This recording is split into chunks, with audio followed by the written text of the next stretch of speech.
Pourquoi tu retombes dans les mêmes péchés même après avoir donné ta vie à Jésus-Christ? Je réponds à cette question dans cette vidéo. Si c'est la première fois que tu me découvres, je suis Jean-Marie Rouedon et sur cette chaîne, on parle de la vie chrétienne. Je t'aide à grandir dans ta relation personnelle avec Dieu. Si ces contenus t'intéressent, abonne-toi à cette chaîne et active la cloche de notification afin de ne rien louper des vidéos que je partage avec toi chaque semaine. Alors, dans cette vidéo, je répondrai à cette question. Comment se fait-il que je retombe dans les mêmes péchés même après avoir donné ma vie à Jésus-Christ? La première des choses à savoir, c'est que ce qui peut être la cause de cela, premièrement, c'est la conversion.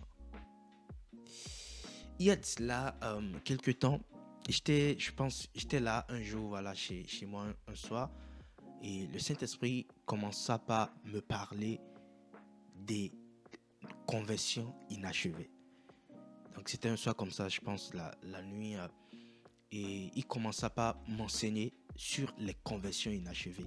Et qu'est-ce qui pouvait engendrer en fait les conversions inachevées chez beaucoup de chrétiens, notamment les jeunes. J'ai pris la peine d'écrire, j'aime beaucoup écrire. Et après cela, j'ai décidé de partager ces choses avec beaucoup de personnes, que ce soit sur les réseaux sociaux. C'était même les toutes premières vidéos que j'ai effectuées. En tout cas, c'est toujours disponible sur mes autres plateformes, Instagram, TikTok, etc. Vous pouvez trouver des extraits de ces vidéos que j'ai eu à effectuer sur les conversions inachevées, où j'explique en fait c'est quoi les conversions inachevées et qu'est-ce qui peut causer en fait les conversions inachevées. Je vous invite notamment à jeter un coup d'œil sur ces vidéos. C'est vrai que la qualité n'est pas tellement ouf, mais bon. Mais dans cette série de vidéos, au-delà de cette série de vidéos, j'ai eu également à écrire une série d'articles sur le site des éditions de la maison d'édition LMP, le modèle parfait. Donc si vous tapez le modèle parfait sur internet, vous pouvez trouver notre site internet. J'ai eu à écrire une série d'articles là-dessus nommés les conversions inachevées. Même si tu tapes les conversions inachevées sur Google, tu pourras facilement tomber sur ces séries d'articles. Je crois que cela t'aidera énormément, et tout chrétien qui aimerait réellement grandir dans sa relation avec Dieu, je le conseille vivement de prendre la peine néanmoins de lire ces séries d'articles que j'ai eu à écrire sur les conversions inachevées. Alors, la première raison, comme je le disais, qui peut amener une personne à retomber dans les mêmes péchés après avoir donné sa vie à Christ, c'est premièrement la qualité de sa conversion. La Bible dit ceci dans le livre de Luc, Luc chapitre 6, le verset 44. La Bible dit, on reconnaîtra les arbres à leurs fruits. On ne cueille pas les figues sur des plantes piquantes et on ne récolte pas du raisin sur des cactus. La Bible dit très clairement en fait que le fruit est déterminé par l'arbre. Du coup, quand une personne produit un certain fruit, on peut savoir quel est l'arbre qui a donné ce fruit. Quand je vois une mangue, je sais que la mangue, elle est sortie d'un manguier. De la même manière, quelqu'un qui produit comme fruit le péché, c'est parce que l'arbre n'est pas bon. Et quand on a une conversion qui est inachevée, on continuera toujours pas poser des actes ou pas vivre dans le péché ou même à retomber dans les péchés qu'on s'est dit, voilà, abandonner. Il y a une très grande différence entre la repentance et la conversion. Et cela, voilà, j'ai pris le temps d'expliquer ça dans la série d'articles que j'ai eu à écrire sur les conversions inachevées. Je parlais de ces 10 choses en fait qui peuvent engendrer des conversions inachevées. J'ai eu à parler des nouvelles naissances greffées. J'ai eu à parler de l'interruption volontaire de son processus de conversion. C'est-à-dire certaines personnes, lorsqu'elles rencontrent Jésus, elles peuvent expérimenter une conversion radicale. C'est-à-dire la personne était pécheur, il était purement plongé dans le péché. La personne rencontre Jésus et automatiquement sa vie change de manière radicale. Comme exemple, on peut voir l'apôtre Paul qui, après avoir rencontré Jésus, a complètement changé à 180 degrés. Il a complètement été métamorphosé. Il est devenu une autre personne. Ça, c'est une conversion radicale. Mais pour d'autres personnes, leur conversion peut nécessiter un processus. Et lorsque ce processus-là n'est pas très bien suivi ou est interrompu, ces personnes peuvent avoir des conversions inachevées. Et on peut passer des années dans l'église, mais malgré ça, avoir une conversion inachevée. Donc, si après avoir donné ta vie à Christ, tu vois que bon, en fait, tu retombes toujours dans les mêmes choses. Regarde la qualité de ta conversion. Dans Actes chapitre 3, le verset 19, Pierre, après avoir prêché, les Juifs lui ont posé la question, « Homme frère, que devons-nous faire? Que ferions-nous » Il les a dit, « Repentez-vous et convertissez-vous. » Parce qu'il y a une différence entre la repentance et la conversion. Le jour où tu as pris cette décision, voilà, de donner ta vie à Christ, ça peut être une repentance sincère, ça peut être un engagement sincère. Mais est-ce que tu t'es converti?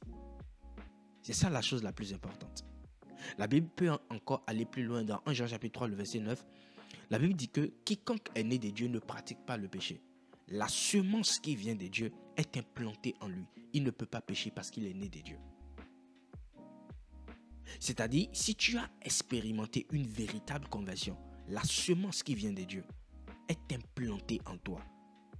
Et cette semence, en fait, ne produira que pour fruit ce qui est agréable à Dieu. Du coup, on comprend tout simplement que si cette semence n'est pas encore été implantée en toi, tu ne peux pas produire des actes qui plairont à Dieu. Donc, la première des choses à voir lorsque tu dis, ok, j'ai donné ma vie à Dieu, mais je me vois retomber dans les mêmes péchés, il se peut que ta conversion soit superficielle. Et beaucoup de choses peuvent engendrer des conversions inachevées. Je t'invite notamment, je mettrai peut-être le lien dans la barre de description, à jeter un coup d'œil sur cette série d'articles que j'ai écrit sur les conversions inachevées. Alors, la deuxième raison qui peut, causer cela, c'est que ça peut être une influence diabolique. Raison pour laquelle je dirais même que cela rejoint le premier point que j'ai énuméré. Parce que certaines personnes, pour que leur conversion soit complète, il faut que ces dernières en fait soient délivrées. Et on peut dire, ok, j'ai donné ma vie à Christ, je pars à l'église, mais je retombe dans certains péchés. Mais cela peut juste être dû en fait à des activités démoniaques. Et dans ce cas, il te faut en fait être délivré. Il te faut, que tu puisses recevoir un ministère de délivrance. Certaines personnes, jusqu'au moment où vous n'êtes pas encore délivré, vous continuerez toujours à manifester certains péchés. Que ce soit la masturbation, que ce soit... Il y a tellement de cas, c'est des esprits mauvais. Et il faut que vous soyez délivrés. Et justement, Jésus-Christ nous a donné le pouvoir de chasser les démons. Donc, je ne sais pas, si tu as une église locale, si tu as des frères, un pasteur, il faut que tu sois délivré. Parce que cela peut être dû. Le fait que tu vives continuellement, tu retombes dans les mêmes péchés, peut-être simplement dû que tu as besoin de la délivrance. La troisième raison, en fait, c'est simplement un problème de discipline personnelle.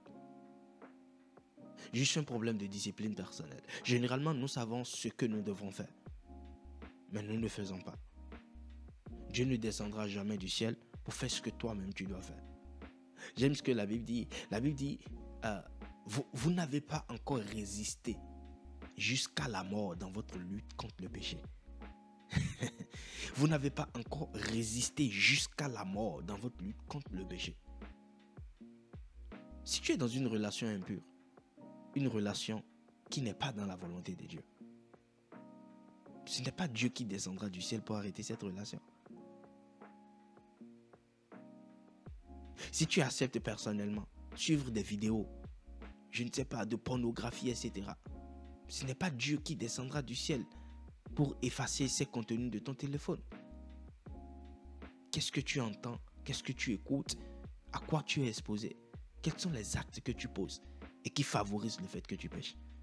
Généralement, c'est juste une question de discipline. Soit de discipline, soit de désobéissance vis-à-vis de la parole de Dieu.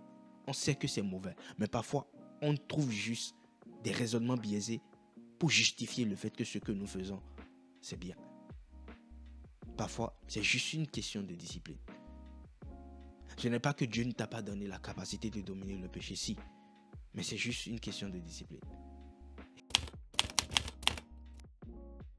La quatrième raison, c'est l'entourage. Ouais.